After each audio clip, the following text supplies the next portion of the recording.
Comme vous le savez, notre pays était engagé à accueillir le grand rendez-vous du football africain en 2019. La Confédération africaine de football, au regard de certaines données, a pensé qu'il fallait procéder à un glissement de date. Nous en avons pris acte. Comme je l'ai déjà dit, tous les investissements liés à l'organisation de la CAN seront réalisés.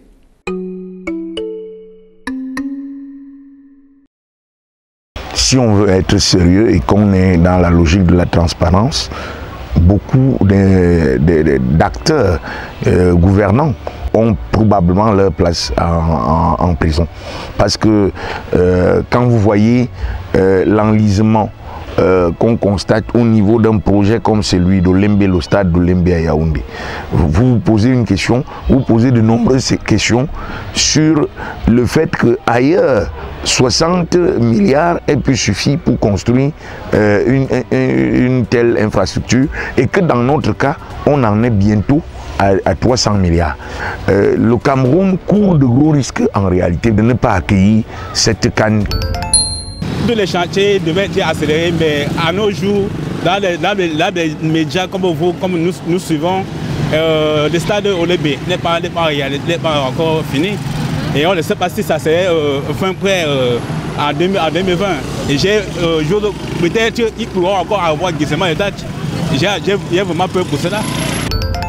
Je pense que jusqu'au jour d'aujourd'hui, les stades, ça progresse très bien même, mais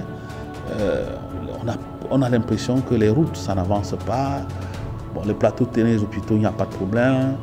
Même au niveau de la connectivité, des connexions Internet, c'est pas ça.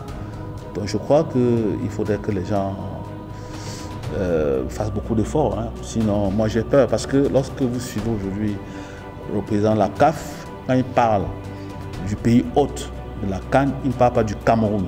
Et puis, il ne faut pas oublier que l'Algérie est aux aguerres. Moi, je ne suis pas un chef de chantier, je ne suis pas là pour contrôler les chantiers. Je ne veux pas savoir, je veux le résultat. Vous avez entendu ce que des ministres comme M. Bidumpa disaient. Le président a dit, une fois qu'il a dit, ce sont des ordres, le jour dit. Le président lui-même l'a dit. Vous voulez que j'aille surveiller les travaux une deuxième fois? Premier Gao est un Gao, deuxième Enyata. Moi, je ne suis pas deuxième Gao. Non, je refuse ça. Si la CAN est là, on verra. Il faut dire qu'en 2020, en avril, plus précisément en avril, nous allons accueillir le championnat d'Afrique des nations de football, le Shine, qui va se dérouler dans 4 sites retenus par la Confédération africaine de football. Et à ce niveau, nous avons ces stades, les 4 stades qui ont été retenus. Nous avons le site internet du COCAN qui a été créé. Le site internet du COCAN, c'est pour le Shine 2020 et la CAN 2021. On nous avait dit que la CAN se jouerait au jour dit. Elle ne s'est pas jouée. On nous a dit qu'après le glissement, toutes les infrastructures seront réalisées. Il faut attendre de voir. Ce n'est pas un rapport entre le président qui l'affirme et les Camerounais. C'est un cahier de charges signé entre le Cameroun et la Confédération africaine de football. Je ne peux pas parler de stade, mais au niveau des infrastructures routières, c'est zéro. Ils n'ont fait aucune route. À supposer que les stades sont prêts. Je suppose que les équipes vont marcher à pied pour aller au stade parce que les routes que nous voyons dans nos villes, il n'y a aucune évolution au niveau des infrastructures routières. Donc je crains fort qu'on se dirige à grands pas vers ce qu'ils ont baptisé pompeusement glissement de date. On aura un réglissement de date.